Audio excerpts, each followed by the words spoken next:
Ni siku ya pili ya Tanzania Football Summit ama kongamano kubwa la masuala ya soka hapa nchini Tanzania, likiwa linaendeshwa katika hoteli hii ya Hyatt Regency pembeni tu ya ufuko wa bahari ya Hindi. Awali tulianza kuangalia tangu siku ya jana kuhusiana na masuala mbalimbali ambayo na maslahi mapana ya soka la hapa Tanzania, Afrika, lakini pengine na dunia kwa ujumla.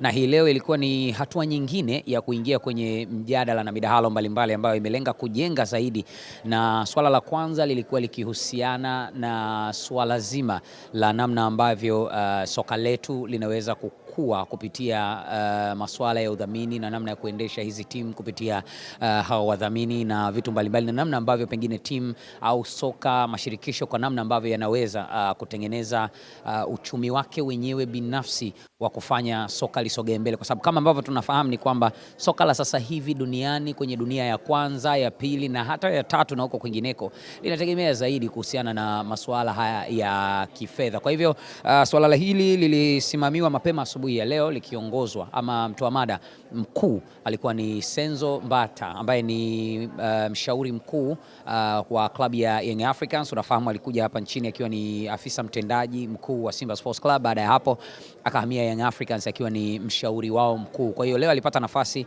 ya kutoa somo kuhusiana na swala hilo, na mjadala ulikuwa ukiendeshwa na Dr. Katunzi akiwa na panel ya watu ambao wameshiba kwa ukubwa namna yake. Tutasikia kwa nukta chache kutoka kwake kile ambacho alikiona na namna ambavyo anahisi kinaweza kutusaidia kutoka hapa na kufika sehemu ambayo tunategemea, na baada ya hapo tutakwenda kuungana na Pasco Kabombe kwenye mada ya pili ya siku. Dr. habari za mchana? Salama tu. Bila shaka umekuwa ni wakati mzuri sana. Unahisi ni kwa kiasi gani kwanza mada ambayo alikuwa ameiandaa Senzo imefaa watu waliohudhuria mjadala huu?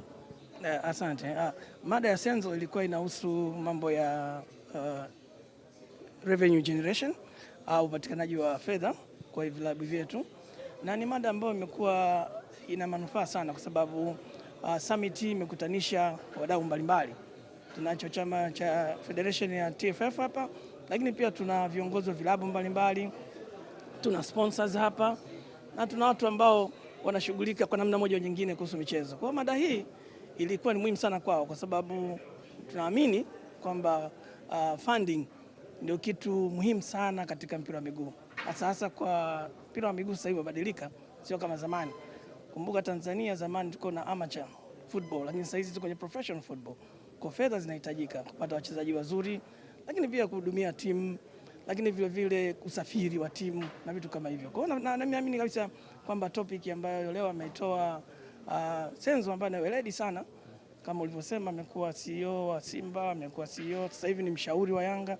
Ni mtu kwanza anaelewa, sio kuelewa tu kwa kusoma, lakini ni mtu ambaye amefanya hiyo kazi ya kiutawala, ikiwa pamoja na kufanya mambo ya funding, lakini kumanage vile vile the main resource ambao ni funding katika vilabu mbalimbali.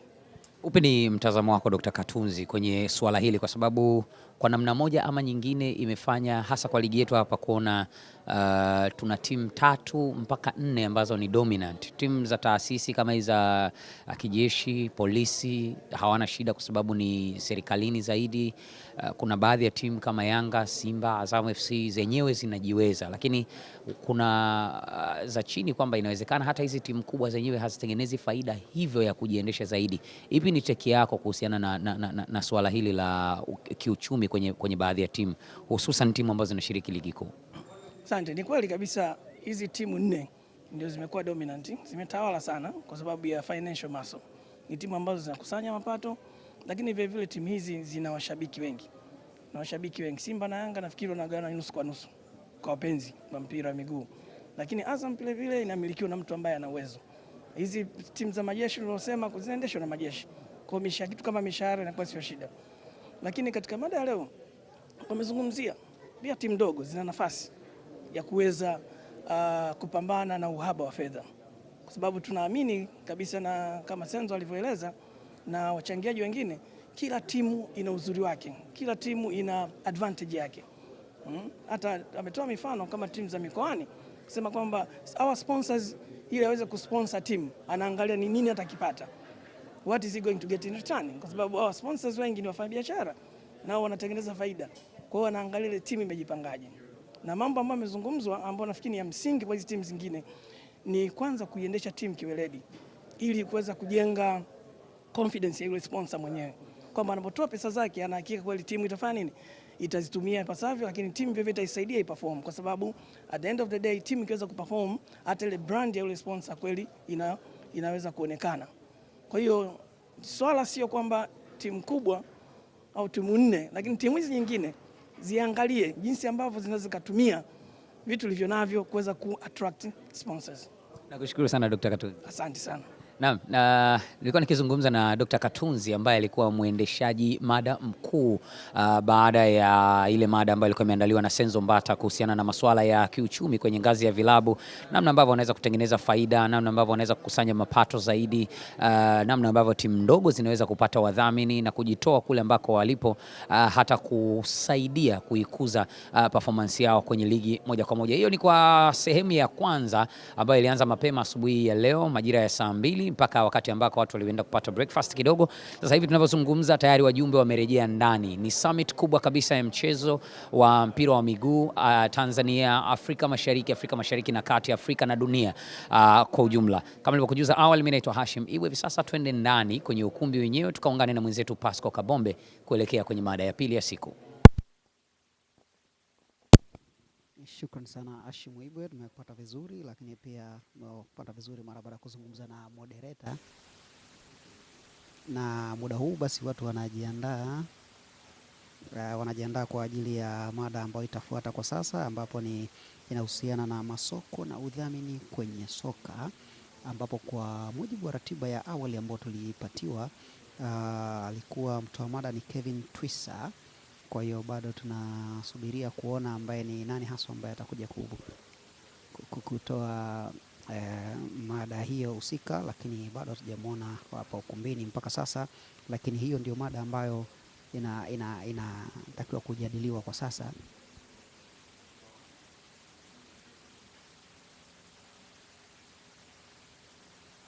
The Tanzania Football Federation. So a lot of journalists in Tanzania au kama itabadilishwa na kuja mada nyingine kumsubiria Kevin Twisa, au kama italetwa na au itawasilishwa na mtu mwingine, basi pia tutaendelea. Lakini kwa sasa tuende kwa MC yeye kuja kutupa utaratibu na mada ambayo itakwenda kuzungumzwa kwa sasa. Lakini kwenye mujibu wa ratiba ilikuwa ni mada ya masoko na udhamini kwenye soka. You might have things off the cuff that you just want to talk about within marketing and sponsorship. So if you don't mind, let me hand over a microphone to you. Let me sanitize it first.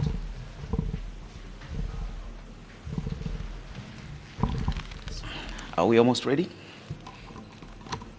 All right, first of all.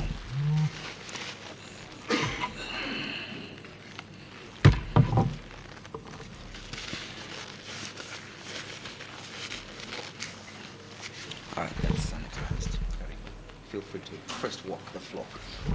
All right, so Ria, the first thing I'd say in your forays in football, an interesting story about marketing and sponsorship with the former team you owned. What was sweet? What was bitter? It's putting me on the spot. On the spot. Anyway, it's Elvis still here? Oh, yes. One of the other things that I wanted to highlight is the issue of, in terms of revenue generation source, is ticketing. My view is that a football team or a federation's responsibility is to play football, nothing else. Whatever revenue they get, it must be through their bank. So in terms of ticketing, is the bank not seeing an opportunity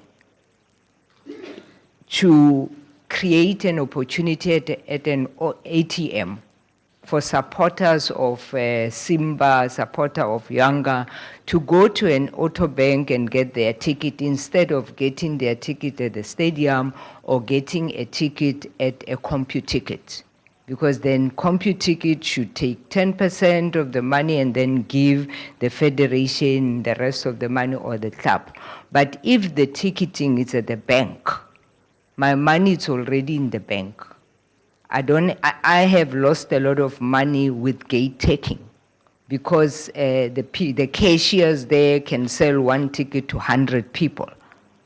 So you lose a lot of money through gate taking revenue instead of just having an auto bank. And I'm saying if I can go to the bank and withdraw money and have a statement, I don't see any reason why the bank can't create a situation like that where you simply go to an auto bank and the bank says, look, for you to get a ticket at the stadium, you pay 20 rand, but if you get your ticket from the bank, you pay 15 rand.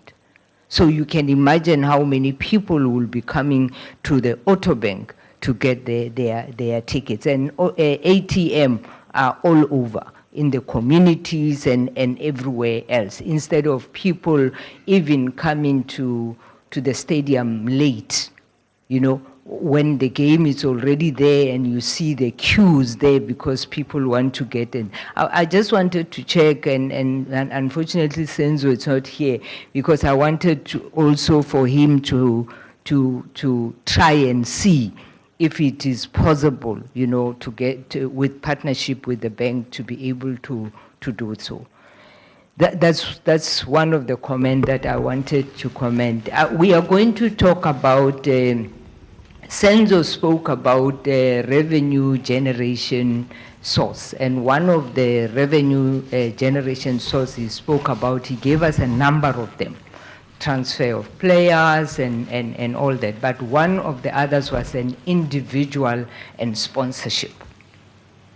I'm going to relate to that and say that if an individual, it's when Patrice Motsepe, the CAF president, sponsored the Champions League for women from his own company. That's individual. He's the CAF president and he has taken it upon himself to say, I do want this women's championship to start in my time of presidency in 2021. And now I'm going to actually sponsor this Champions League. So that's individual sponsorship.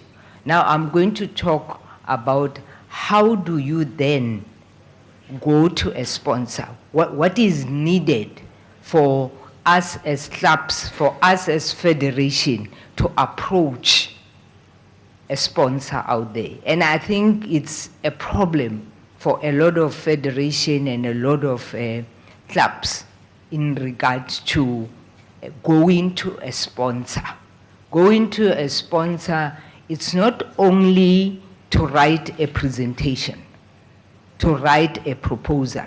And I think that's what we all do. We sit down and we write a proposal and we send it to a particular sponsor, whether it's a bank, whether it's a company, whether it's a mining company, we just do that. So I'm going to relate to what is needed for you even before you put up that proposal.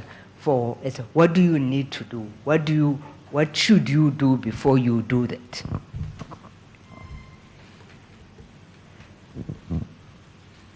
It's much more difficult to build a huge and passionate fan base when potential fans cannot consistently see sports, soccer, football, or female or men athletes in the media.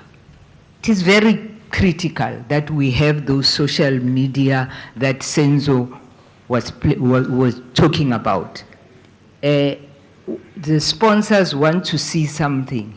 He spoke about they want to see my bank on the chest of these particular players. So, but when they don't see that, there is a problem. And I'm saying, I was talking to some of the club and say, don't say to the media, you are not showing us, you are not talking about us, but you also, you are not giving them information. Because the media, it's their responsibility to research, yes, to come to a club and research, or Simba, Yanga, whatever club, 10 Cobra. What is it that you are doing for the next 6 months? But it is also the responsibility of the club to go to the different medias and say to them, this is our program for the year. This is a program that we are going to do, even if it's not even the program of playing football, a program of your players going to a hospital for a day, a program of your players going to clean at a particular school, or going to talk to school boys or school girls at a particular school. Engage with the media. Let the media be bombarded by everything that you do, not on a Friday when you are going there on a Saturday. Give them your whole program so that they understand exactly what you are doing as a team. Why do we need sponsors? What is it that we need?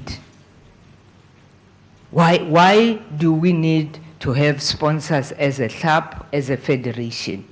You want to increase your credibility. I think Elvis spoke about that, you know, that before you even approach the bank, they must see credibility in the person that is coming to the bank. Improve your public image. You don't want to see my players holding beers over the weekend when they are not playing. That's not giving your federation, that's not giving your club a good image. So when we talk about image, we talk about image during the game, and we talk about image after the game. Fadiha, we want to see him being the player that we saw, of course, as at Senegal, at those other teams that he played for, even when he's in Tanzania and he's not playing, he's just coming here for fun. We must see that he represents himself now. So you want to see that kind of image. I always said to people, there are many things that I wanted to do as a person that I would like to do. I see other people doing and I want to do it. But because of I am protecting my image, I don't do it. I simply don't do it. But under any normal circumstances, I would have loved to do certain things. But because I'm protecting this image that I've built for 32 years, I want to keep it. I don't want, and you know, image can be spoiled by just one little thing. Just one little mistake, then your image is gone. So that's what you want to do. If you want to get a sponsor, you do that. Build relationship with stakeholders. Before you even go to a sponsor, you have relationship with your community. You have got relationship with the people with the government. You know, some federations, some clubs, they never even bother to go to a department of sports and be able to say to the department of sports, we are a club in your area. In South Africa, we have got municipalities. I'm sure you have that. If I'm in a municipality in a particular district, why don't I go and sell my club to the mayor there and say, I'm in your area, I'm living in your area, or I've got a club where you were born as a mayor.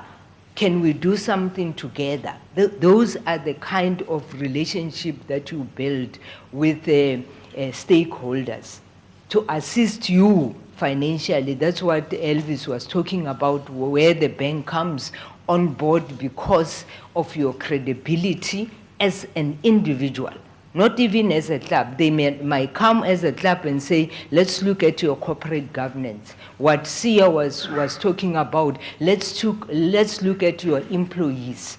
Are they qualified? When you say, I've got a team manager, is this team manager qualified to be a team manager? Or you have taken your son, or you've taken somebody else on the street as a team manager? Assist in a value of kind. That has been my principle of sponsorship, a value in kind. Never gone to a sponsor and ask for money. And that's what people do. They write a letter, they want money. Meanwhile, they simply want transport to take me from one point to another. They want an accommodation. You might find that this sponsor that you are approaching owns the Hyatt Hotel. Instead of saying, I need 200,000 rand or 5 million rand, you simply say, I need to pay about 5 million rand for the whole year for my accommodation of 18 or 20 players. And the sponsor says, oh, don't worry. I have an accommodation, you are accommodated. So those are the things that I'm saying we need to look at ourselves before you go there. Ria, the value. I'm sorry, Ria. May we please request Senzo to join your esteemed panel?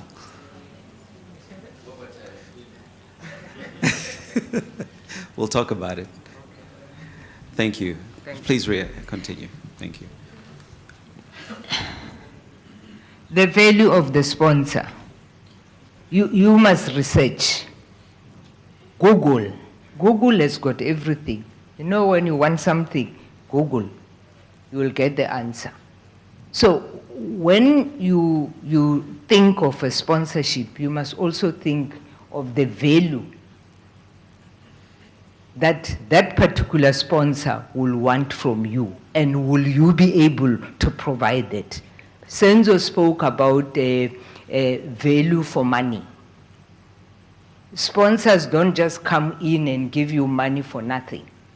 They want to have value for that money that they are giving. If I'm giving you a car, for example, a bus, I need to see my name of my company on that bus when it travels from A to Z. That's the value that you will be. So those are the things that you look at when you prepare yourself to say, now I'm going out there. My marketing manager is going out there to get sponsors. Brand visibility. They want to see themselves on the chest, on the sleeve of your jersey, on your bus. If you have got a clubhouse sponsored by this particular sponsor, that's what branding is all about. Targeted marketing.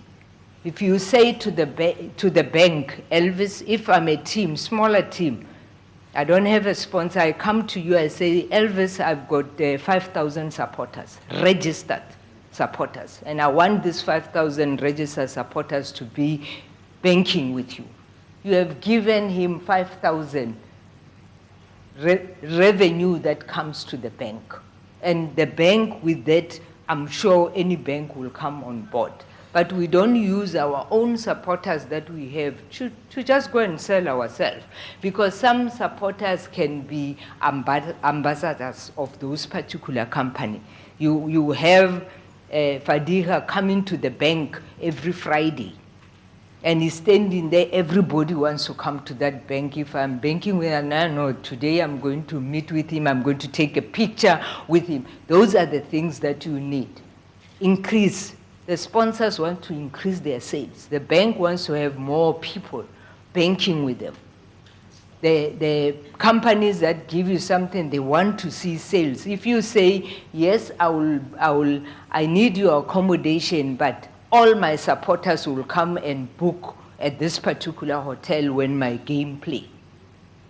Who, in a good mind, would not be able to give you accommodation for your only 25 players with official? They will definitely give you that, because you are saying, I will come there with my 25, but you will get, if you have the rooms, you will get 100 supporters coming to put up in your hotel. Those are the kind of things that you must think when you do that. Business, relationship, individual personality. What do? You invite Elvis for coffee. Personal. Elvis start knowing who you are as a person, as the owner of the club, as the director of competition. The bank, I'm inviting you for dinner with our national team. This afternoon, they are going to play a very important game. Before the game, we have got a dinner. We want the club, Simba. Before you go to play a very important game on a Wednesday, you invite this sponsor that you want to talk to and say, no, we just want you to come and motivate our players. He doesn't know that you want the sponsor. But you have created that personal relationship with that particular person. I've spoken about return in investment. That's what Elvis wants, return in investment. There's no one who wants to give you money for nothing. Everyone who gives because. And there's what we call community goodwill. He will know, Elvis. Companies do that. They've got community, they want to give, just social responsibility. And you can create in your federation that social responsibility, that we have the social responsibility that we are going to take our women's national team to go and take care of this old age home for a day. And we want you to come on board with us. That's goodwill. Companies have that in their budget, so they will be able to come on board in terms of that. Understanding your needs. What is it that you want from a sponsor? Understand it. People just write, they don't even know what they want. And then the sponsor says, but what about this? You are told by the sponsor what you need. Identify. If you are a soccer player, the first thing you need is soccer balls. You need to, there's no football without soccer ball. You need to have enough soccer balls. Then you have clothing. You have that. You identify all that you need. Then you need a stadium where you are going to play. Where are you playing? Do you even know, or you remember that on Friday when you are playing on Saturday? Do you even, as a club owner, as a federation, and say, as a federation, we don't want to have a government stadium. When are we going to build our own federation stadium? And ask FIFA and say, we decided we are building our own stadium as a Tanzanian Football Federation, where we'll have a bit of a hotel that will accommodate our national team so that we don't worry about accommodation. So those are the things. You need a bus. You need a bus to carry you. You need a airline to carry your players from one point to another. You need meals. Your players need to eat. I always say, Senzo, to people that, our industry of football is the only industry where you actually take the employees to work. You transport them. They don't transport themselves. Everyone, when you go to your workplace, you get into a taxi or you get into your car, you go there. But footballers, you transport them from Johannesburg on a flight, you pay. They don't pay, but you pay them salaries. That's the only industry where employees are actually paid to go to work, but they still earn a salary. So those are the things that you look at, and then you are comfortable. No, I have a checklist. I've got everything that I need for me to create, to now go and look for a swap. Then you draw a budget. You have got a bus, you have got airline, you go to the airline, I've got so many trips in a year, how much, they give you a quotation, you go to a bus, they give you a quotation, you go to a kit shop, they give you all that, soccer balls, everything, transport, catering, even your remuneration of your players. How much are you paying your players? You put that on a budget. I put a budget for a small club. Probably Simba will have that 10 times. But I put that budget just to show you that you have to create that. Then you have all these quotations that you have got. Now you know exactly how much you need, because some people even go and write a sponsorship proposal. If you ask them, but how much do you need? I'm not sure, but maybe so much. So you need to know exactly how much is it that you need in a year for you. Then you can calculate it and say, in the next 5 years, this is how much I need.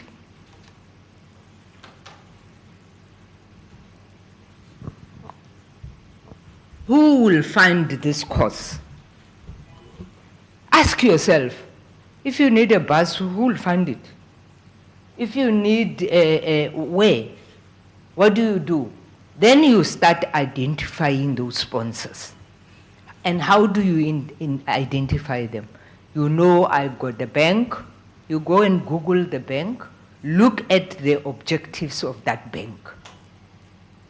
What is Elvis doing in that bank? What is the bank's objectives? What is this company's objectives? Who do they do social responsibility with? Who do they want to sponsor, because they also have sponsorship? Then you know, don't waste your time of writing a proposal to people that would not even, they will just look at your Simba football club and say, we don't sponsor clubs. We don't sponsor football. So you have wasted your time sleeping 12 o'clock writing a proposal, and you don't know what this particular. You identify the potential sponsor. Understanding what you have to offer. Remember, when you go to a sponsor, you must also understand what you are offering. If you go to a sponsor and say, I want you to give me transport for traveling, a bus, what are you offering to that service? And I've already said, you offer, I'll put the name of your company on the bus. You already tell them that there is branding that goes with that bus. So identify, understand, or this offer that you are asking from a sponsor, what is it that you give back? Value to the sponsor, return investment. What value are you giving? If I go to Elvis, I've already said that if I go to Elvis and say, I'm a club, I've got 10,000 supporters, you have already given him value. He would not look at that, definitely. He's gonna look at that and say, here there is value for my money. Cash in value. In my club, Real Stars, when I was still playing in the amateur, I went to the 3rd division, I went to the 1st division. I think I was one of the one of the clubs that had sponsors all the time. I had an office in town given by a law firm. They said, no, what we'll give you is the office. I had a person who bought me transport in his name, but the transport was used by Real Stars Football Club. I had a sports shop that will provide me with all the necessary equipments that are needed in a club. So that is a kind in value. So I'm advising the clubs, the federation, never go to a sponsor and ask for money. Put kind in value in kind. Go there and tell them this national team will be traveling for so many games. From here to there, we need a flight. If you go to an airline, then you don't have to ask for money. They can transport, they can fly your team in and out during those games. Marketing. I'm sure you know, I've already spoken to that in marketing is not when you sit back and you think the media must do your marketing for you. You must be able to have somebody who's marketing your team. You know, going there, making sure that the supporters are wearing your team during the game. Can't be having 10,000 supporters there wearing nothing. I went to Europe at some point, and you know, in Manchester City, everybody support Manchester United and Manchester City. So the other clubs, what would you do? Because almost everybody. So this club in the 3rd division says, we had our own strategy. We just said we want membership from 10-year-old. They didn't care about their fathers and all that. They created that, and they did a club at the stadium. Every time the club plays, these young chaps come there, they color them, there's music there, just 3 hours or 5 hours before the game. And what happens? These young chaps are brought to the stadium by their parents. So the stadium is full already. So they created their own marketing, and it worked for them because every child in that city wanted to be in that club every time. So these are the things that clubs must create. When you look at us, we're getting old, you create your own market of young people out there that can start coming to the game, but you know they won't come alone. The parents, and what they do, they created, at the stadium, they created a space for this young chap. Every young chap wants to be there. And then what they do, the players, before they go into the game, they go to that stand, touch these young players, and you can imagine, no one in that city would not want to be on that stadium just to touch those players. So those are the kind of marketing that you can do. Then you can write your proposal. And you can sit down, you have identified everything that you want, then you are able to write your proposal. Then you have written your proposal.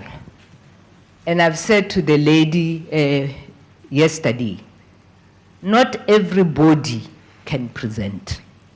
You might find that in your team, there is no one with capacity to go and do a presentation. So first, identify the decision maker at this one. I never speak to anybody who does not make a decision in a company. The first thing that I do, I check. General manager, do you make the decision? No, I will go to my CEO. I want to meet with your CEO. Because I don't want to be represented by the general manager of that particular company who's going to misrepresent me. You want to go there yourself and meet with Elvis. If Elvis is the person who's making a decision in the bank, go and meet with. Identify decision maker. Never go and speak with somebody that does not make a decision in a company. You are making a big mistake. Who will present your proposal?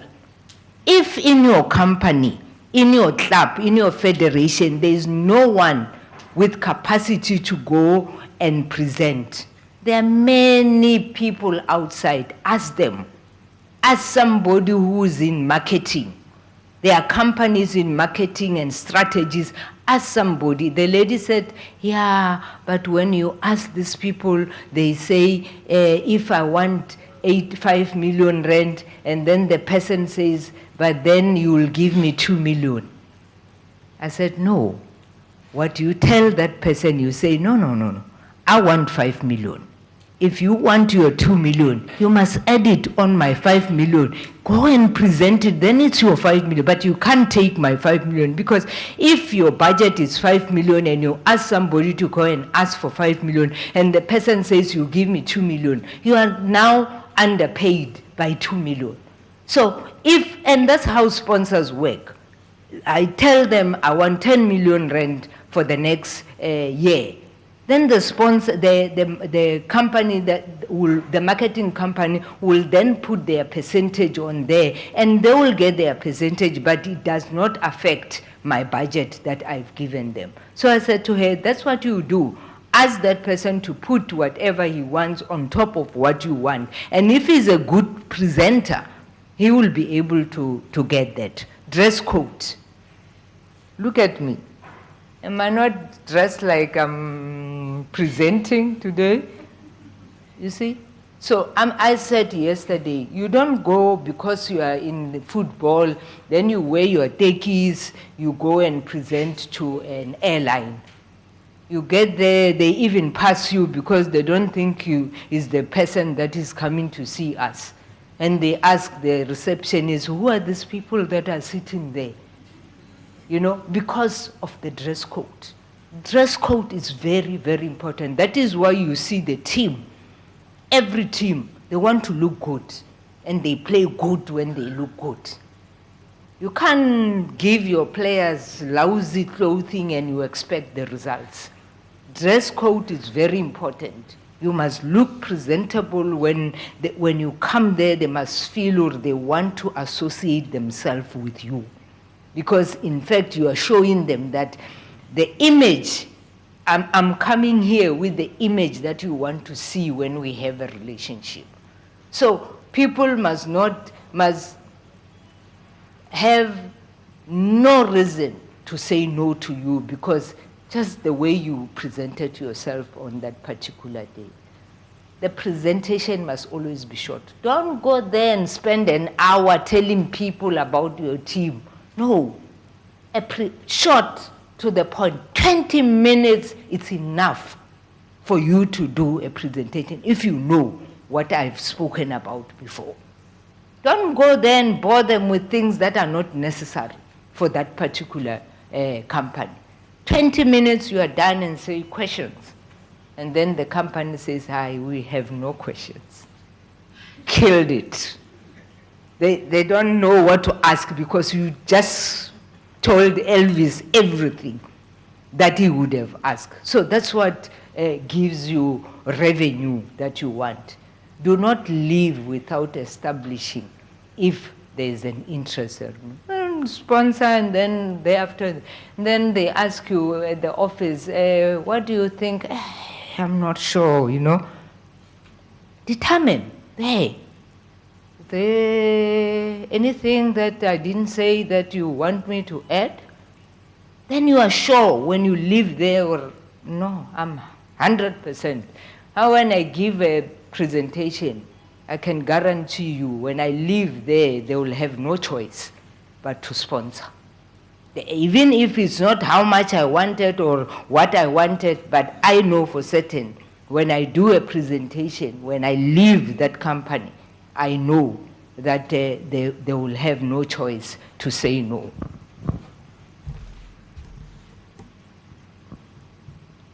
Continuous public engagement. That's social media. Social media today, we are live. Not on Azon. We are live in South Africa because the social media, people are putting this, you are in South Africa, people are watching us right now. That's what I'm talking about. Continuous public engagement. Talk to the public, talk to your government, talk to your supporters. Have me, you know, she spoke about, we don't take care of our supporters, and they're very important to our game. They are very important to the federation. Does the federation ever, the director of competition, ever call supporters to the stadium and say, today we want to just hear. We don't want to talk to you. We want you to come and tell us what you think we are not doing, that you want us to see doing in this federation. Club owner, Simba, do you ever call your supporters to a gathering continuously and engaging with them? What do you want to wear when you come to the game? What is it that as a club you feel we are lacking on? Can you tell us? Go to radio station and say, today I'm the owner of the team. I'm not coming here to tell you, I'm here to listen, to just open my ear and listen to you. What is it that you want us to do? Do you think your supporters are not going to sleep well that night? Yeah, no, this team is thinking about us. We don't think of our supporters. We don't. Someone was talking, Walter was talking yesterday about the stadium, where the stadium are built. Federation just decided we are building a stadium. They've never spoken to, but they've got platforms to go on radio for the whole month and say, guys, we want to build a stadium. What do you think? Where do you think this stadium should be built? What type of stadium do you need? Let's engage with our supporters. It's very, very important that the priority for your team is the support, because no one wants to play. The players themselves don't want to play in an empty stadium.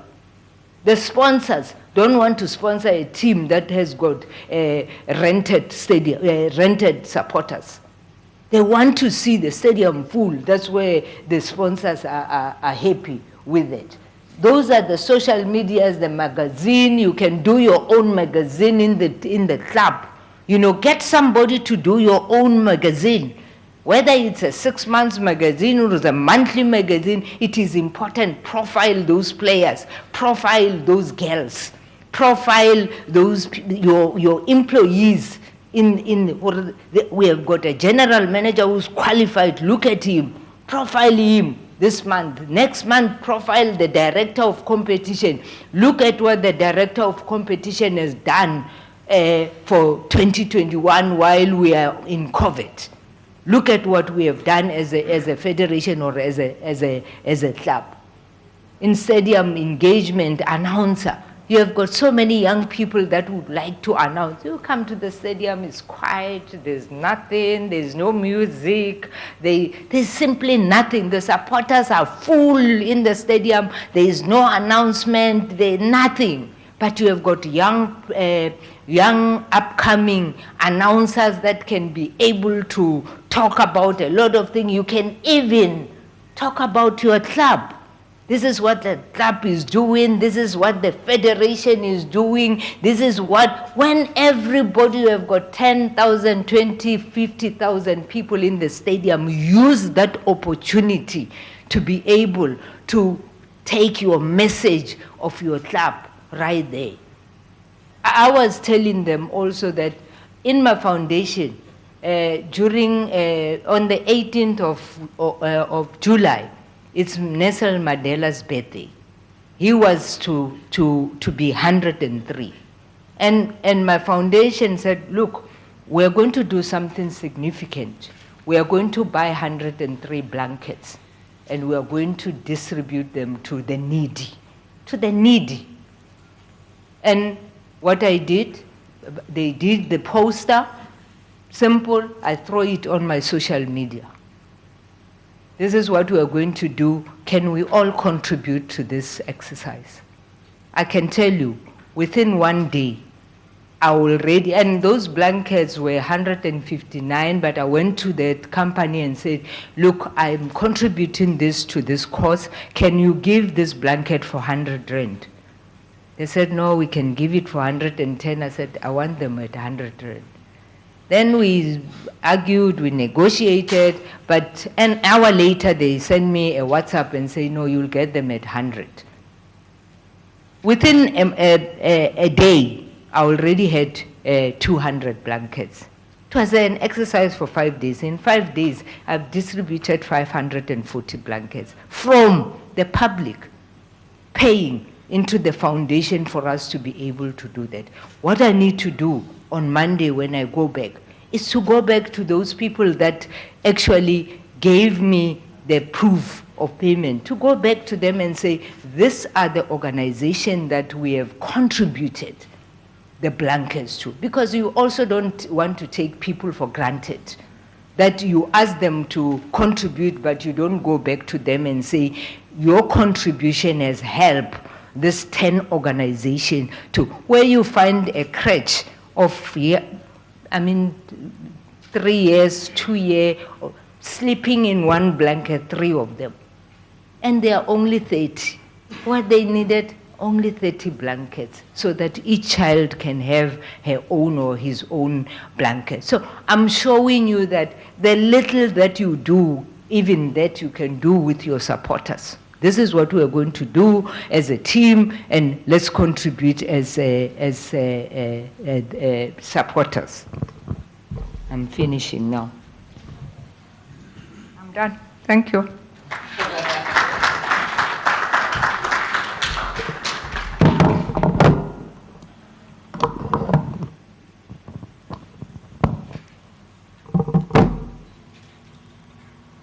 The MC.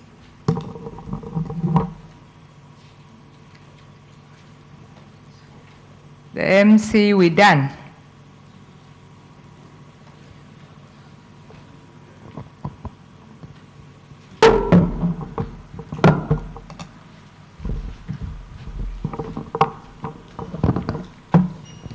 Yeah, thank you, Madam Ria.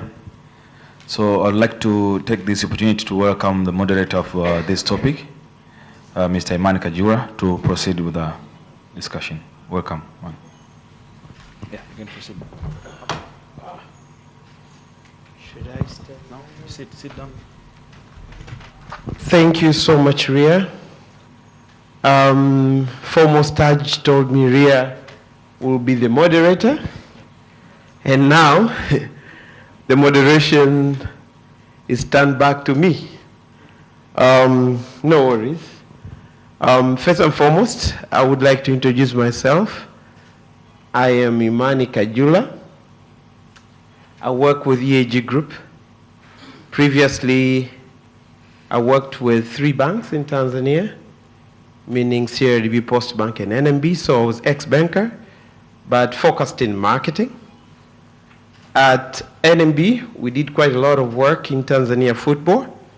NMB became the first, I think, bank to sponsor a national team. And we did a lot of grassroots sponsorship as well on football, balls distribution. We did almost 60,000 balls distribution in primary schools and secondary schools in Tanzania. And at that time, TFF redeemed national team hype in the country with the previous coach, Masio Maximo. I left the banking industry. I went private, formed a company called EAG Group. With EAG Group Limited, we worked with Simba Sports Club before Senzo for 4 years. We initiated the social media that Simba are using today. So behind the scene, we're always very, very proud when we hear Simba are proud to be among the top teams in Africa on social media leadership. We say, yes, we did it together. We redeemed Simba Week, basically introduced Simba Week. We redeemed the Power of Simba Day. We introduced home and away jersey sales. So we invested quite a lot in football, and I'm happy today to be moderating this very important session. Senzo did a very good work for this panel. He started in the morning. He spoke about the revenue generation, and sponsorship and marketing is one among the key aspects of that. While sponsorship, I look at it more as what you get. Marketing is how you sell yourself to the clubs. And I think these are very important topics that we really need to support the clubs and football fraternity in Tanzania. So I think what we'll do today now is to make sure that we engage the audience apart from your seasoned ability to explain key issues right here. And equally, we would expect the audience as well to have the takers from this meeting that will be useful to develop football in Tanzania. So having said those few words on my introduction, I think Ria doesn't need any introduction. She did a tremendous, very good presentation. Thank you for that, Ria. Boniface Wambura, very seasoned in Tanzania football. He has been Secretary General of Tanzania Football Federation, worked as CEO of Premier League Board in Tanzania, and now gone back again to the Football Federation to head the marketing department. So he's quite seasoned to be also in the panel. Senzo doesn't need further introduction. It's rare in this country where even players who have played for both teams are very few. So equally, I think he's the first CEO in Tanzania to be the CEO of these two clubs. While we talk about these two clubs in Tanzania, I think the massive following that they have is immense. So equally, I think he will represent CEOs of other clubs, and I appreciate you for that. So I think he will give us a lot of inputs from that end, and if we'll be open enough. And then we have Ibrahim, my friend, Abdul Van Mohammed. He is equally quite seasoned in football in Tanzania. Previously worked with Azam. He did a lot with Azam Football Club. I think one among clubs that have really transformed football in Tanzania, I think Azam is really key in terms of none of the top teams to come and really forge a rivalry or a challenge to these two teams. So I think Abdul will give us a lot of his inputs. And I think today, equally, Abdul could even change football in Tanzania. He was appointed 2 days ago to be the communication director of the Zanzibar president. So I think we need to give him accolades. So I think this panel is quite lucky to have you around here. And I think you'll be able even to try to help us to make these motions and conclusions go to the government as well, because now we have somebody who can really talk and be listened to. So having given that introduction, I would like very much to call upon the panel to discuss these elements. I won't like to limit you. I would like you to be bit free, but I think we have almost 30 minutes for us to discuss. Then we'll have audience 20 minutes for you to discuss, and then we'll move around to make final conclusions. So I would start very much on the first person on my left, Abdul, to give us key takers from this discussion that is very pertinent. Karibu, Abdul. Thank you, Brother Iman. I think it's afternoon now. Good afternoon, ladies and gentlemen. I hope it's not that much compiled the program, but we also enjoy the good chill weather in Dar es Salaam and in Tanzania.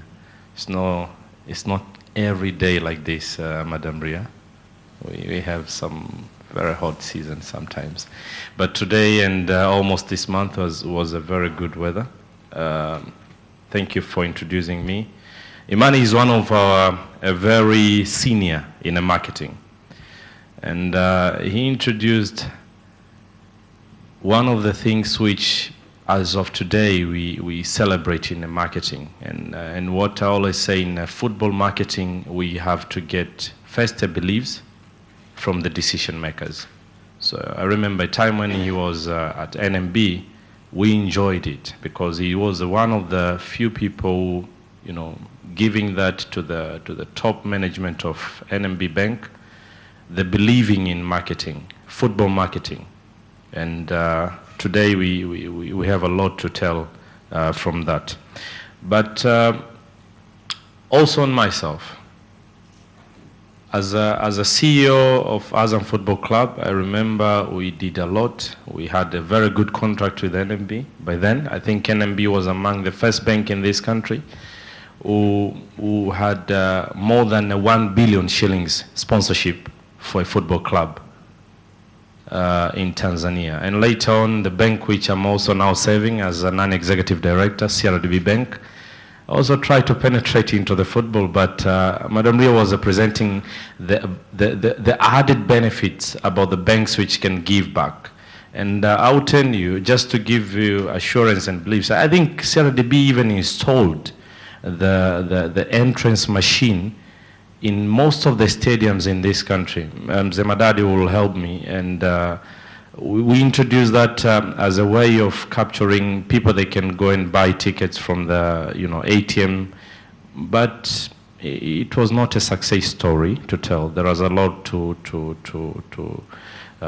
discuss about that, but I think it's something other banks and other stakeholders, we also try to engage even with the federation in future to see what we can do, because this is what can contribute a lot in terms of income or revenue generation to the football clubs. But I'm also a seasoned journalist, football journalist, as Bonnie. Bonnie, he was our president in our Sports Writers Association. I work with various media houses in Tanzania and out of Tanzania. I work with ITV and Radio 1. I was the first, actually I'll tell you, I was the first presenter to broadcast the Tanzania Premier League on the TV for the first time in this country. So I put that mark in my history as of today. ITV was the first company to be awarded TV rights in Tanzania, and what we see today from Azam is ITV started it, they were awarded, and I was the first presenter to present or to broadcast the game in a former national stadium now called the Uhuru Stadium. And I remember that day was a very tough day because Simba fans almost blocked our Obi van. And the reason why, it's because the sponsorship was almost like free for them. There was not involved because it was a writer for the TFF. And I remember by then the Simba high delegations came to that Obi-Wan, and we stopped it to broadcast that game, but we went on air for almost half an hour and then we cut off. So there is a lot to tell about the football marketing in Tanzania. But what I would say from my experience, which I've been, seeing around the world, attending the World Cup in South Africa, in Brazil 2014, in Russia, what I've seen and the way I see football marketing is a different. We cannot say we have to copy and paste, because we have our own book to write, but we also have our own environment in Tanzania or in Africa. We even cannot compare ourselves with Ghana or West African countries, or even in South Africa. We have a different kind of environment.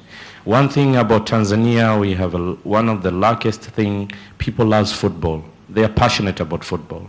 They're passionate about this game. They love this game. That's why in Tanzania, by then, even if you put an entry fees of VIP ticket, 50,000, 100,000 K, a lot of people come and buy that ticket. And even we sold out the tickets. Excuse me. And this can tell you, people in Tanzania loves football, but the only thing they cannot get is about how are they benefiting, how are they getting the quality of football and everything. And through this, I think the companies, MNOs, telcos, and other corporate companies, they should also concentrate on how to moderate this from the passionate to the quality. Senzo is here. I know GSM has invested a lot in Yanga, but end of the day, people, and even for the business sides, you also need a quality, because quality can bring you back the return of the investment. Whenever we see Al Ahly or Wydad Casablanca, Raja Casablanca, Esperance in Tunisia, it's not only about the money, it's about the quality. And then the investment which people or the companies have invested there, the return on it can come after that quality has been achieved. Once they reach to the semifinals, once they reach to the final of Africa Champions League, etc. But also, I know in Tanzania there is a lot of things which discourage the marketing perspective of football. I always say to my fellows, even when I was a CEO of Azam, I had a lot of presentations, sent to various company groups within Tanzania and outside Tanzania. But we have some few issues which I think we need to sort them out. I list them. They might be above that, but I listed them from my experience as a journalist, as a marketing, as a leader of football, because I also work with Simba. I mean, I also work with Yanga briefly on the management side, and I observe these kind of things. One is our marketing environment. We have to know our marketing segmentations. We have a different marketing segmentation in this country. We have to know our demographic, our psychological graphic segment, our geographical, our behaviors.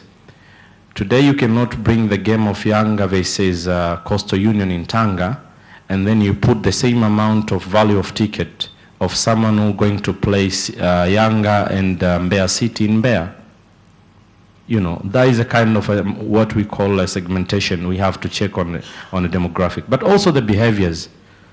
We understand the behaviors of football lovers can change the aspect of marketing.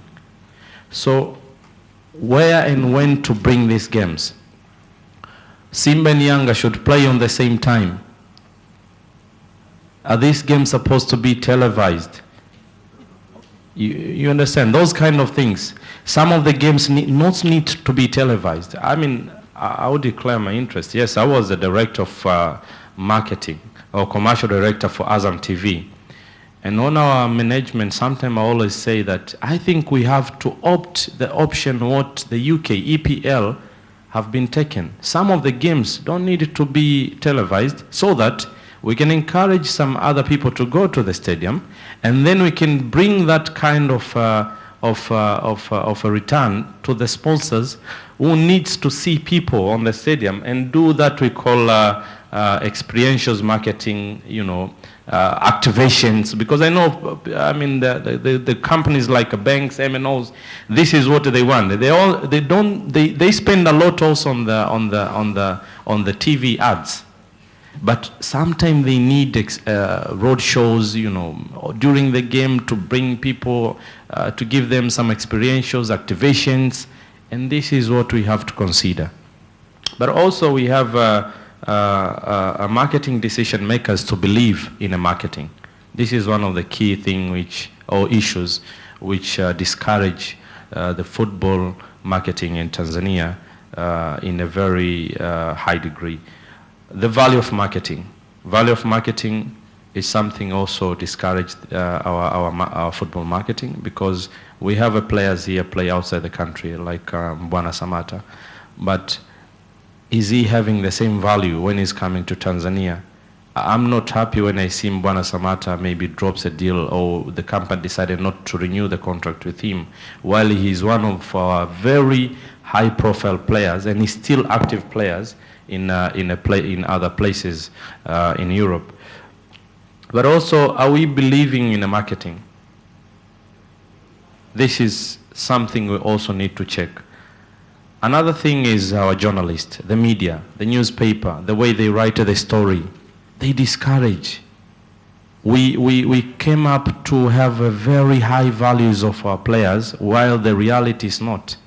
So the media needs to sell, what they want to do is to sell the newspapers or to sell out the news. But is it the correct? Is it the same of what the marketing decision maker, when they do the analysis, believes in it or agree on it? So we also need to change it on our newspaper and tablets. The last point, Imani, I would say is quality of football, which I also said previously. We also need to do a lot to make sure our football league, or the Tanzania Football League VPL, is equal to the quality of what our fellows in Africa are. This is what can contribute and can help our football marketing to grow. Thank you. Yeah, thank you so much, Abdul. Round of applause, so Abdul, please. Thank you so much, Abdul. Thank you. To Senzo, and I think I always give you much more to do. And if you could really reflect on Ria's presentation, But equally, I would like also you to add some few elements when you're responding, is from experience, because I sat as a sponsor and I sat on the side of somebody seeking sponsorship. So I can think as a sponsor, as Rio was presenting, and somebody seeking sponsorship. One among disappointments in Tanzania, for instance, for sponsors, is they don't feel they get value for money. There are small things like complimentary tickets, for instance, coming late. No, the agreements that you get for the perimeter boards, the activation, the value for money you agreed upon not being delivered. Why am I asking about this? Is what can clubs do to enhance value to their sponsors? So if you could be a bit practical on that element so that when we are going away, we have a lot of takers that are very practical. Maybe something else is, because you can relate very well to Ria's presentation, because you have been in South African market and now you're in Tanzanian market. I would like you to also speak on how can clubs and us improve on creating powerful presentation proposals that reflect the market. Because for instance, right now, during the COVID era, sponsors would love more activation opportunities than brand positioning alone. Or you might find company A being already having a very powerful brand, but they now want activation thinking. So can you really help us practically on what can really work and help us to improve on that area? Thank you so much.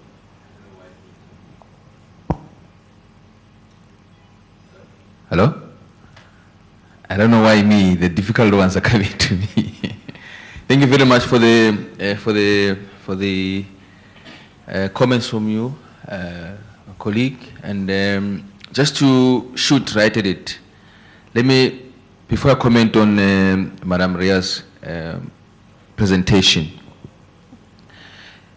this is still in my head. You are asking value for money as a sponsor and the one seeking sponsorship. Why is it that when you've promised 2 complimentary tickets but they don't come on time, you promise you parameter boards, they're not happening? I think the problem starts with the sponsorship itself when it's structured. You go and agree with young Africans that you're going to give you a sponsorship of $1 million for a year, and we list the things that we need as a sponsor, that we need you to give us 6 parameter boards, complimentary tickets, our logos on your stationery, all these things, you list them. But as a sponsor, you forget one thing which is very important, that there's issues of capacity within the clubs, especially here in the country. So when you give the sponsorship, you must insist on a certain percentage of the sponsorship. You say, right, if we are giving 1 million, we want you to spend 100,000 USD towards the activating agency or activator or whatever you call it. So this particular money will be dedicated in ensuring that what you've promised to give me is what you're going to give me. As an example, we are playing a match at 3 o'clock. The activating agents must be there maybe 2 hours before the kickoff to physically check. You said you're going to give my sponsor 6 parameter boards. Then he's there or she's there, she's counting 1, 2, 3, 4, 5, 6. She ticks the box. You promise us we'll get our complimentary tickets by Wednesday. She goes to the checklist, complimentary tickets have been delivered. So what you have done, you have enhanced the sponsorship and relationship that you have between a sponsor and a club to ensure that what you promise you can deliver. What seemed to have lacked in terms of the sponsorship which I hear is that you lack that, there's that gap. You expect the CEO to speak to his or her marketing team to deliver that. They've forgotten, they are busy with their own activation plans, their own sponsorship requirements with other sponsors, because you're not the only sponsor. As a practical example, when Nedbank Cup is playing in South Africa, Nedbank are the sponsors of the Nedbank Cup. They will have an activating agency. The activating agency is the sole responsibility to ensure that they tick all the boxes in terms of what the sponsor was promised. And unfortunately, here in the country, that is not happening. We do not have that. Vodacom Premier League, my colleague Wambura will agree with me. They will say, no, we want this and that. Is there a middleman to ensure those things happen? It's not there, but it's a skill that we have to learn as well over time to understand how do we give proper reports to the sponsor. As an example, the sponsorship between, hypothetically speaking, between ASAS and the league is in session for the next 2 years. But what means are there to ensure that there's some kind of monitoring and monitoring in terms of is the value, what has been promised? Now ASAS gives us 1 million USD. But within 2 months, the return on investment has already been done, because the BMI will tell you that for the past 6 matches you've played, you've been on TV so many times, you've been on radio station so many times. In terms of value, in terms of monetary value, we've already spent about 5 million, which is far more than what the sponsor has given you. So I think monitoring and systems that we can employ to ensure that we are able to deliver the sponsorship is very important. If I may go back and commend Madame Ria with the presentation, say it was a straightforward. I felt like I was back in class, where I was taken back to say, this is how you write your presentation, this is what things you look at. And we take these things for granted, colleagues. They are very, very, very important.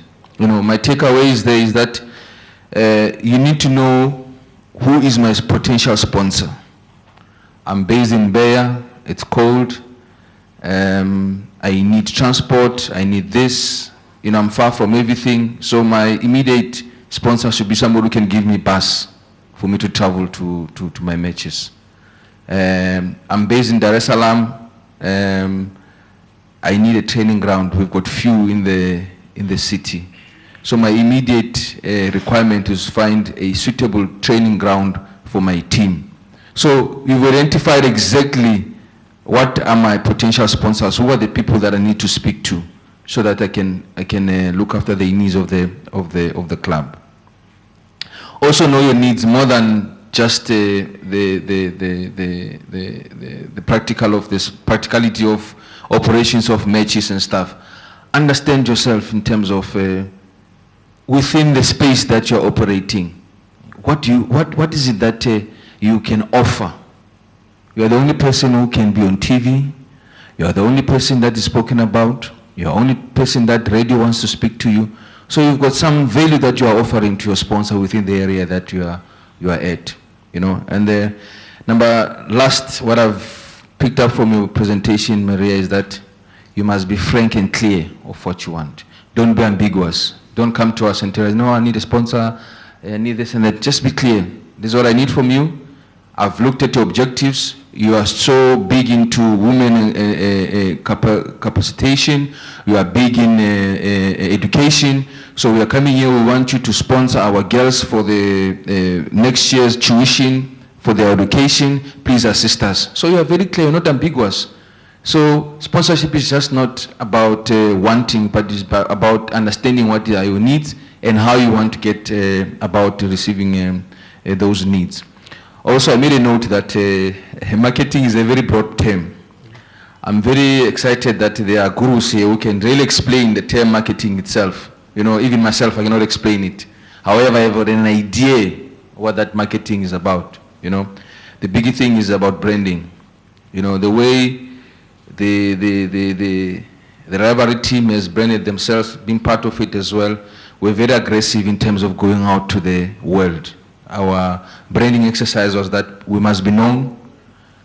That's why even our communication, with all due respect, we know that the official language here is Kiswahili and English. But we took a concerted effort to say that if we are to be understood by the world, let us speak the language that the world understands, which is English. So we were very big in terms of our communication was done in 2 languages.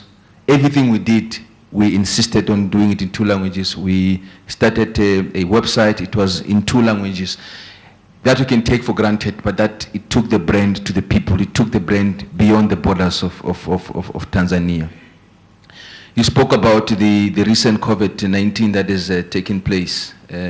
I mean, that has affected us in football. We didn't stop that much in Tanzania in terms of football. We stopped for a month, then we went back to football. But the pandemic has really touched everybody. So a sponsor would say, but now that there's no people who are going to the stadium, how do I still connect to my people? You spoke about activations.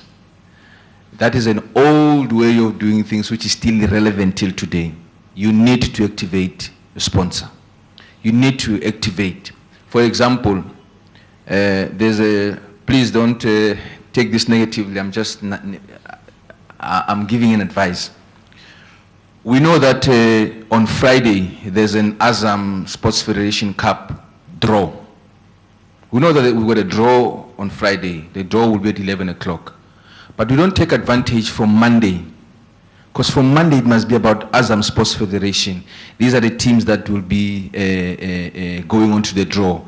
It's the last 8 teams. For the whole week, we're activating. We are at these places talking about sports, Azam Sports Federation, TV, newspapers, magazines, and branding. You know, I'm sorry to cast a,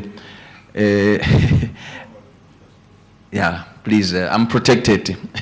So for instance, you go to a draw, and the draw, you know, Federation does a great job, there's a draw, but you look at the back, branding is not there, you don't know what the draw is about, you don't understand what is this about, the lots that have been pulled out. So these are small things that build up to what you're talking about, the marketing as a phrase. But if we do it properly from Monday with activations, building up on the day, now we are there, properly dressed, small function, cocktail function, arriving on time, branding is there. The sponsor will be excited, wow, actually my brand has been on the people's faces the whole week. You know, these are the things that take your brand to the next level, and brand talks to marketing to some extent. So without really wasting too much time, I would want to end there and by saying that the over-reliance on social media in our country is very, very, very, very disturbing. Nowadays, if you compare to Tanzania and the rest of the other nations, everything is run by Instagram in this country. It's just part of the platform. That Instagram is just part of the platform, but to an extent that we've made it the only platform.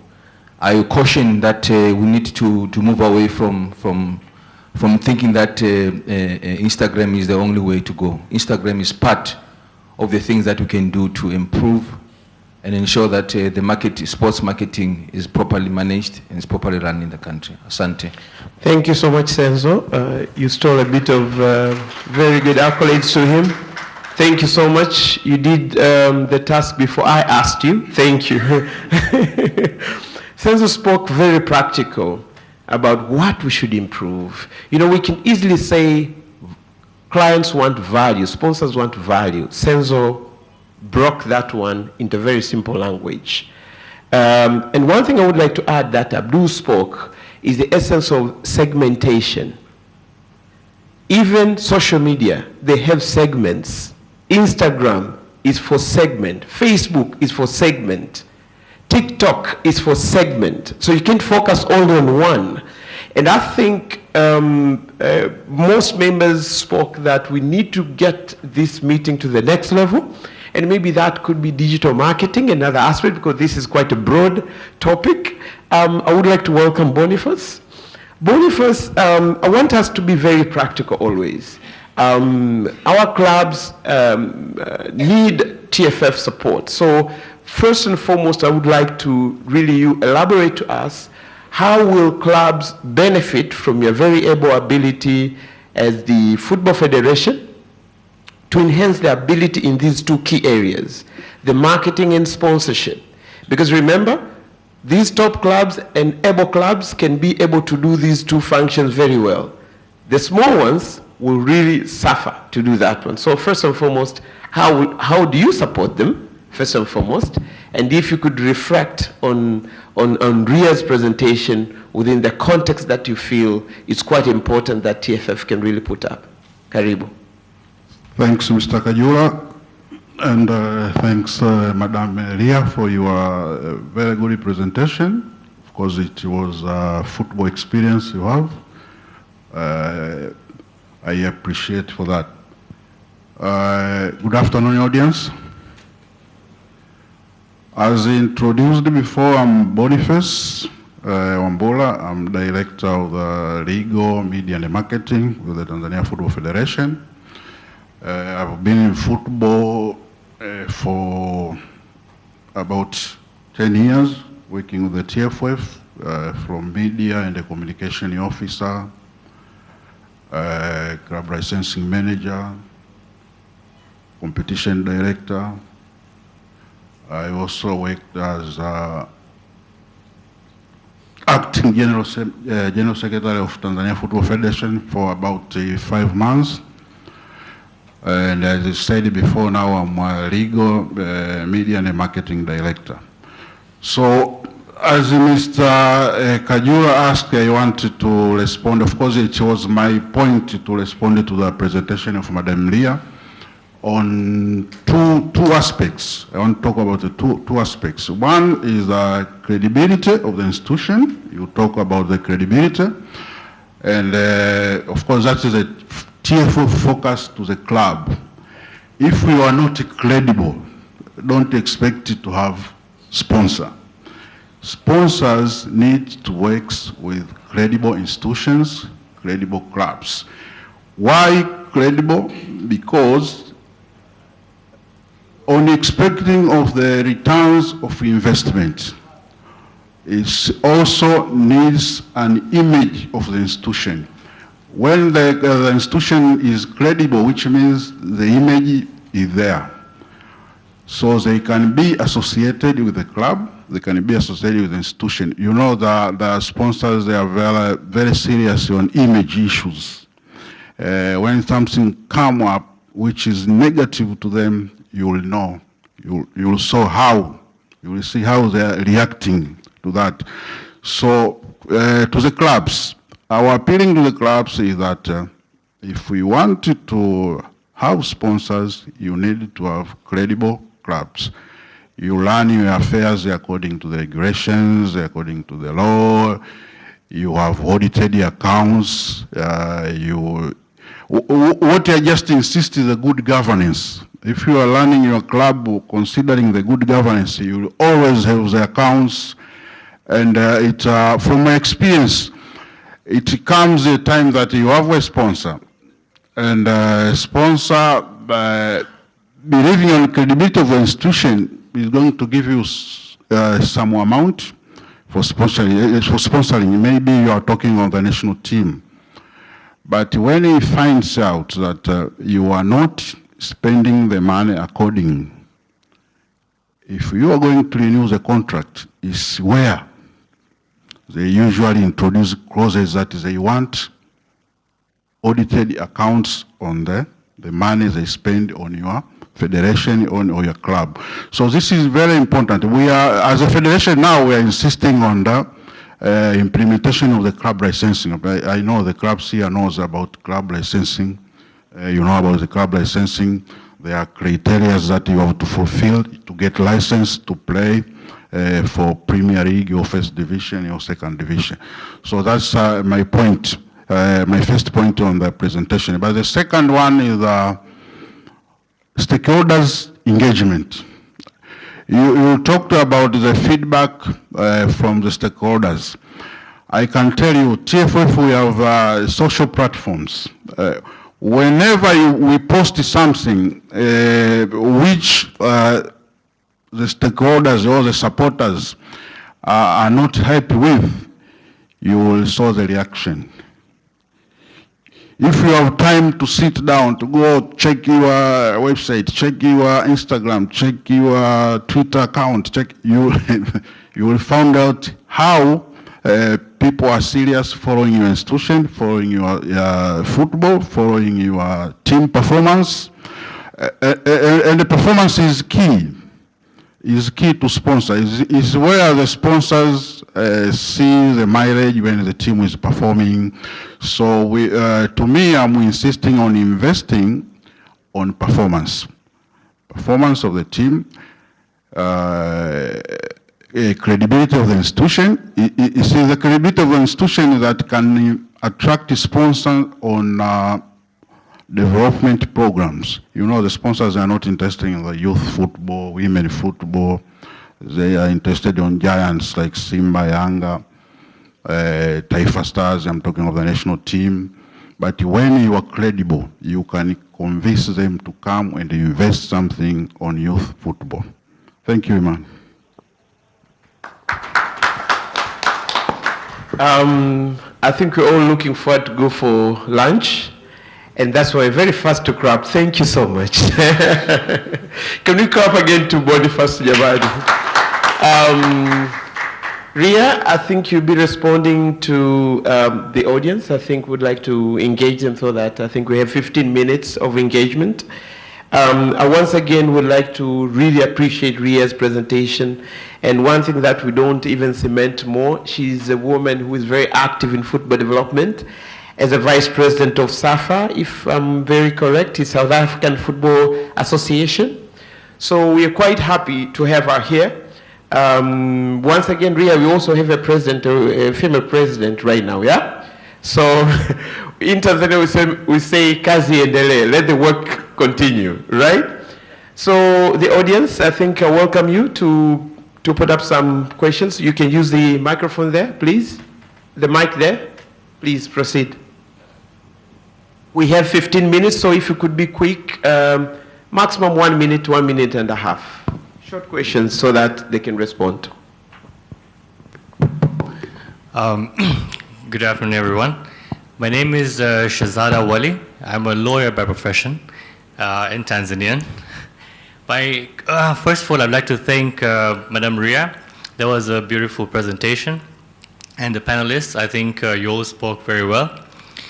My question, however, is to Madam Ria there, is you spoke very well of the marketing and sponsorship in terms of clubs and probably federations.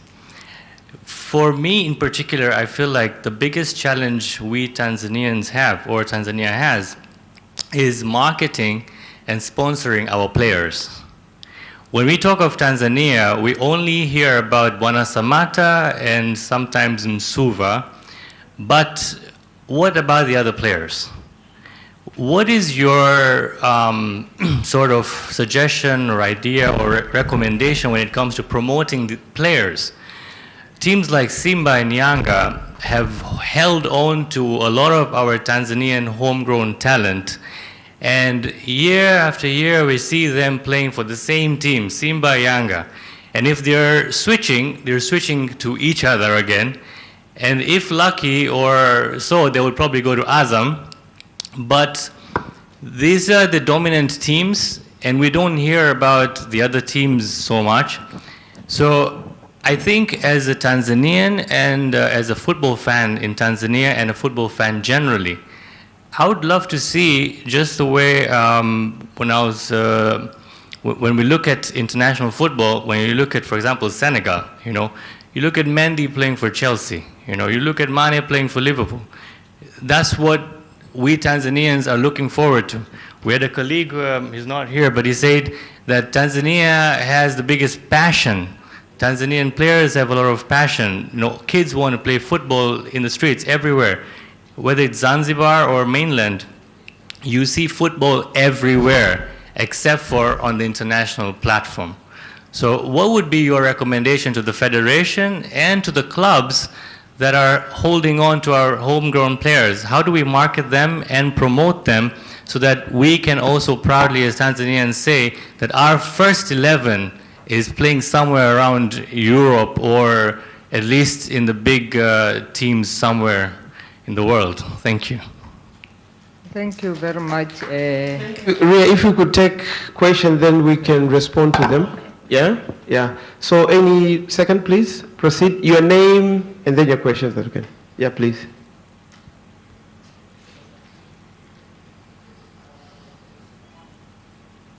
Yeah, it's on. Okay, good afternoon, everyone. My name is Adam Mbwana. I'm a specialist in internal communication from CRDB Bank, so technically Mr. Abdul is my boss.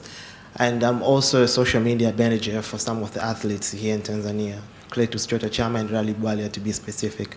So I have a question that can be answered by any of the panelists. And my question is, Madam Ria, I remember yesterday when you were presenting, you spoke something about developing programs or products that can be sold to sponsors, while this club can sell to sponsors while approaching them. So, apart from jerseys and social media spaces, what other kind of products can be developed by these clubs so that they can be able to sell or leverage on while approaching sponsors? I would like to hear about that. Great. Another one? Hello, my name is Sadiq, Chief Technology Officer from Mwazo Hub Technologies. We are developing digital platforms for sports and beyond. So mine could be a question or more of an addition, mainly on two things. So the first thing is diversification of what we look at as sponsorship. So if you look at the clubs, and I'm glad I've worked with some in digital platform development, we have more like the traditional ways of looking at sponsorship, the banks, the mobile telecommunication partners, etc. And like what presenter said, we are looking for money. But at a personal capacity, I've worked as a consultant, for example, with the World Bank, where they work with water campaigns, etc., where they want engagement from celebrities and things of that nature. We have now women clubs coming up. Simba, Yanga are having these clubs.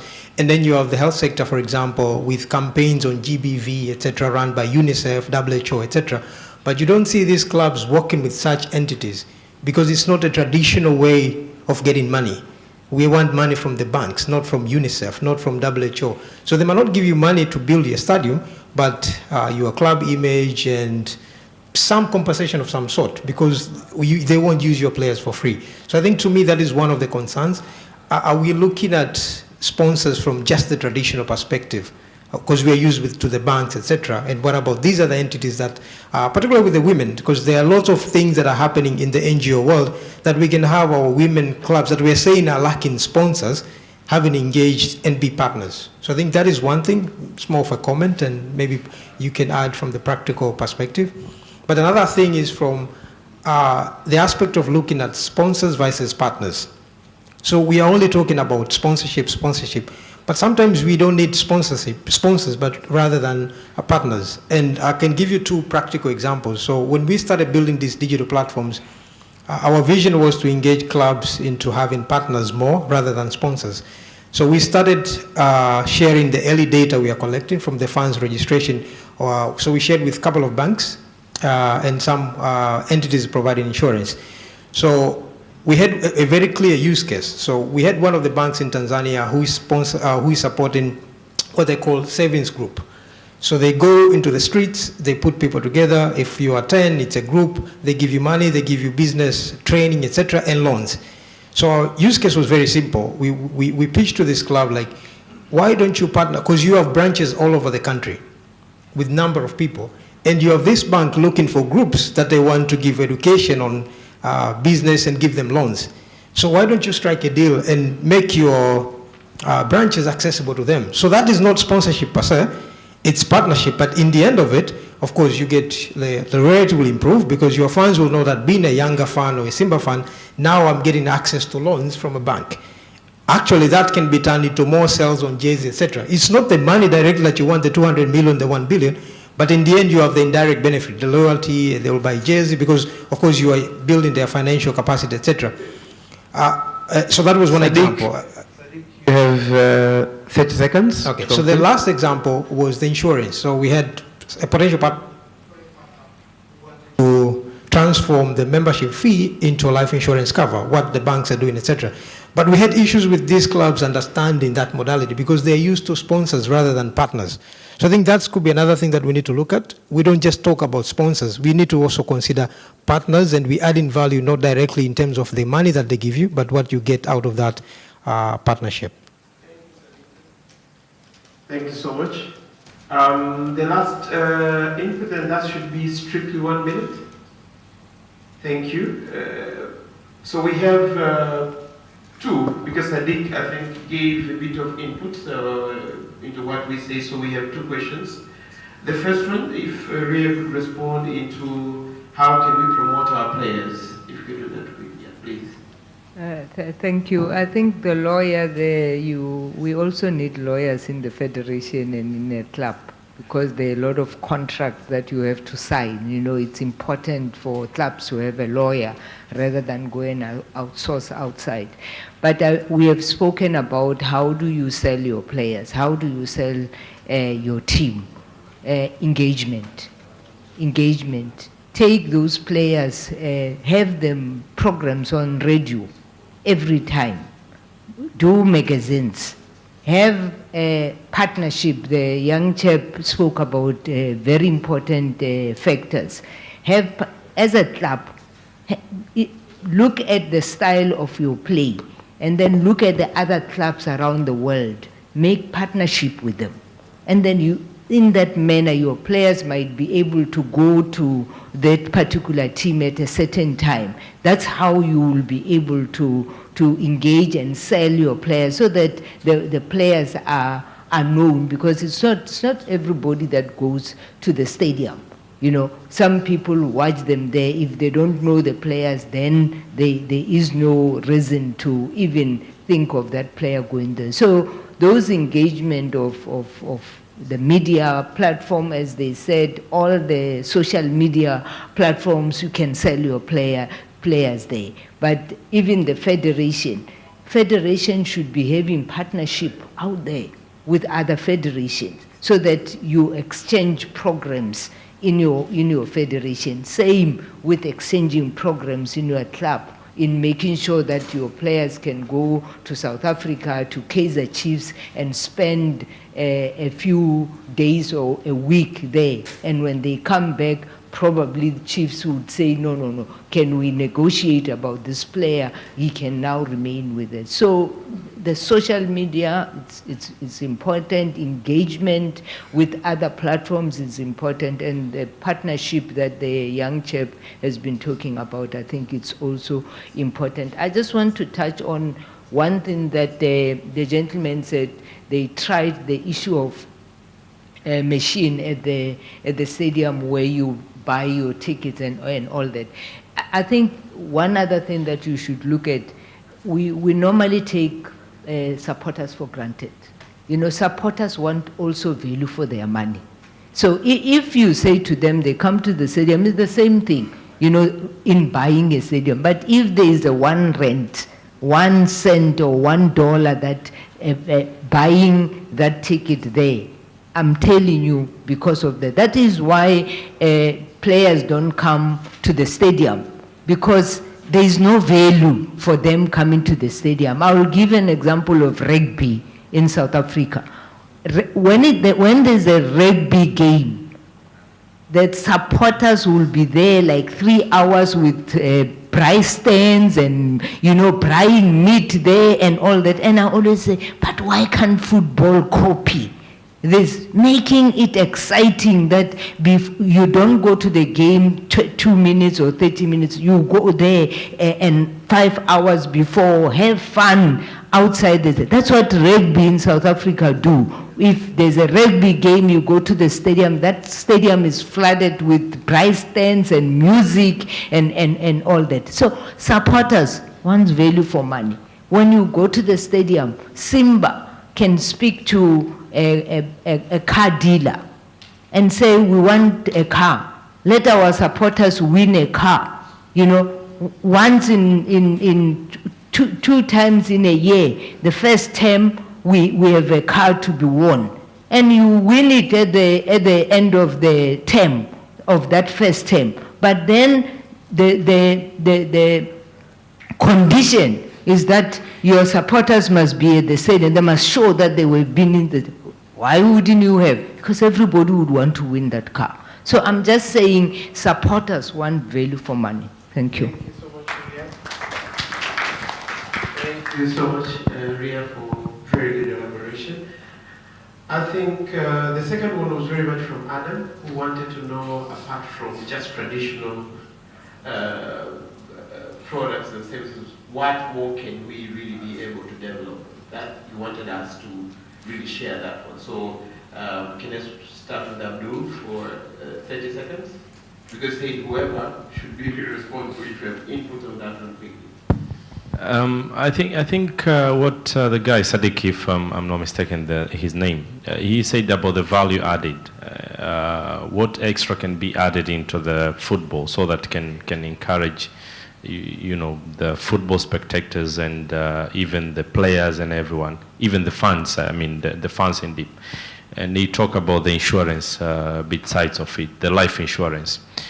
I remember I had discussion with CEO of Sanlam Insurance Group in Tanzania, Brother Hamisi, and we said, if you look on the Simba and Yanga game play in one game, normal we had almost more than 60,000, above 60 to 65 who were buying tickets. But if this was planned well from the TFF and TPLB board, just a 1,000 shillings can be added into the ticket, and it can act as your life insurance on that ticket, because sometime it can occur. Someone goes to the match, dies, got an accident, injured, wherever. But with only 1,000 shillings, the guys like Sanlam can offer you life insurance. Why this cannot be accommodated? And this is what we call value-added things into the custom. I mean the funds. And it can be very helpful for the game. But also about the package. You know, the ticket in Tanzania, the football ticket itself is like a pay slip on the banks.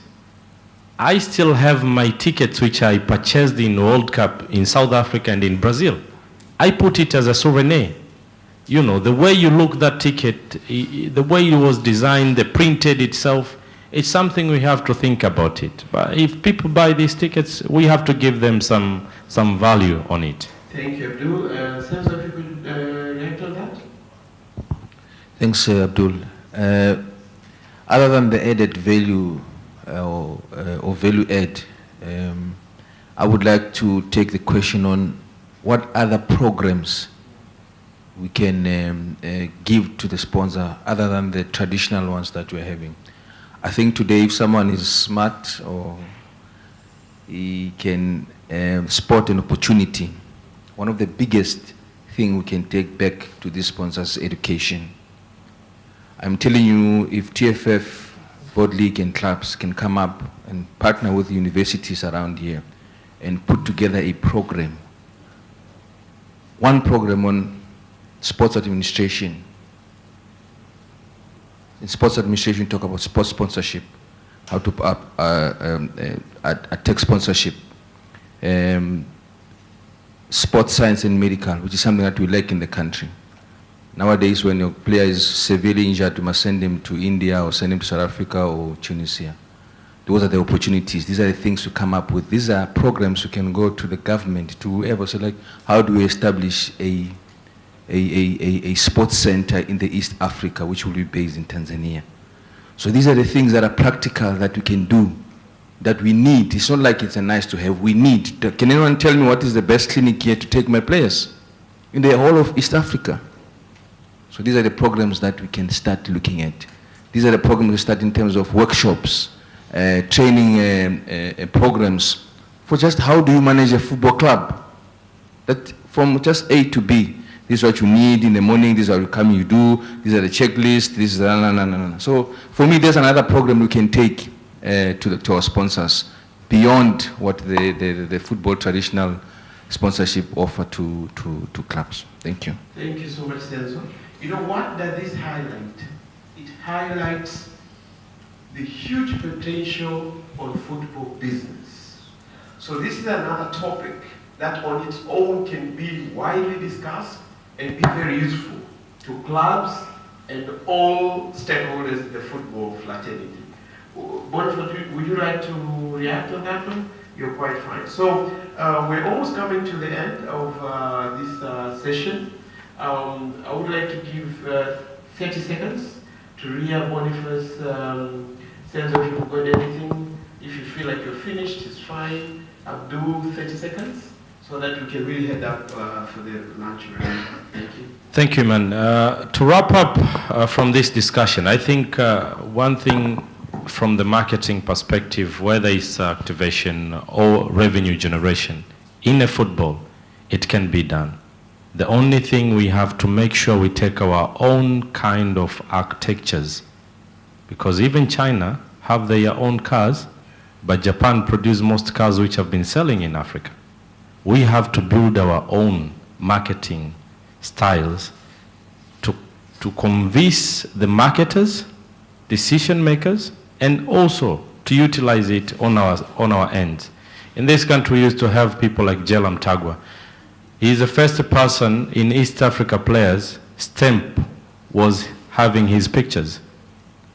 But we have to know football is a long-term project or business. It cannot take 1-2 years. It will take even 5 to 10 years. So wherever you do in the marketing, wherever you invest in marketing, believe one day it can come back. Thank you. Your views Senso's time. Senso, please proceed. I have a new saying that I say, kidogo kidogo, trust the process. It's never done overnight. It takes time. So let's engage, and also let's be open to new things. One of the problems we're having, we are still stuck to the past. Let's be open to the new things. When you're open, you take what you want. What you don't want, to kick out.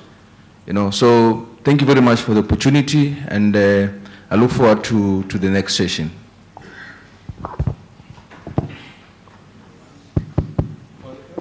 Yeah, for me, to the clubs, you need to prioritize marketing. Marketing is very important in football. Today's football is very expensive. To run a football club, you need people who can revenue funds for you. So you can try to have personnel even on commission basis. So somebody bring in sponsor and they paid through the commission. Thank you. Rian? I just want to thank AfriSoccer for inviting me to this very, very important summit. Peter, thank you very much. I really learned a lot from this summit. I just want to encourage the sponsors that are here to continue to engage with the clubs, engage with the federation. There's a lot that you can achieve. There's a lot that you can gain out of just partnering with the, as the young man has said, partnering with the teams and partnering with the federation. You have already had the interest of the supporters out there. Look out to supporters also. They are very important stakeholders. And I'll be going back to South Africa. Thank you very much for being a very good audience. Thank you. Thank you so much, Leah, for the wrap-up. I think our take-home aspects, one is we all need to understand that now emotional is an asset. Football is about emotion. We have a very important asset. And whatever brand that links itself to the emotion succeeds. So we have the best asset that we can sell out to the market, one. Two, we need to trust the process, as Senso said, and we will eventually reach there, but we need to be open to the change. Thank you so much for being attentive and your contribution, and we look forward to the greater conclusion when we'll be submitting this to the high authorities for implementation. Thank you so much. Fantastic panel. Thank you very much. CEO wa EAG Group, na sasa tumsikilize kidogo MC, alafu tutarudi kwa ajili ya kufunga session hii ya majira haya ya mchana.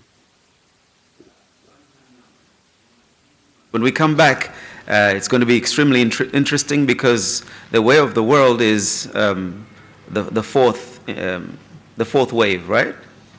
That's the way things are going. So hope you come back for that, and let's get to hear from the gurus in that area, what they'll be informing us about. So we're saying Instagram is not the way to go. Probably TikTok could be the way to go for football as well. You never know. I'm not sure whether you're going to download TikTok for football. Never. It's for your kids. You'll be surprised as to what the kids will come up with in the future. All right, guys, see you in a short while. I wanted to do this at 2. come back probably at 2:45, but if you could eat fast, let's do it in about 45 minutes. All right, so see you soon. Akimalizia namna hiyo kwa utaratibu wakati wa kenda lunch, lakini kwa kufunga tu matangazo yetu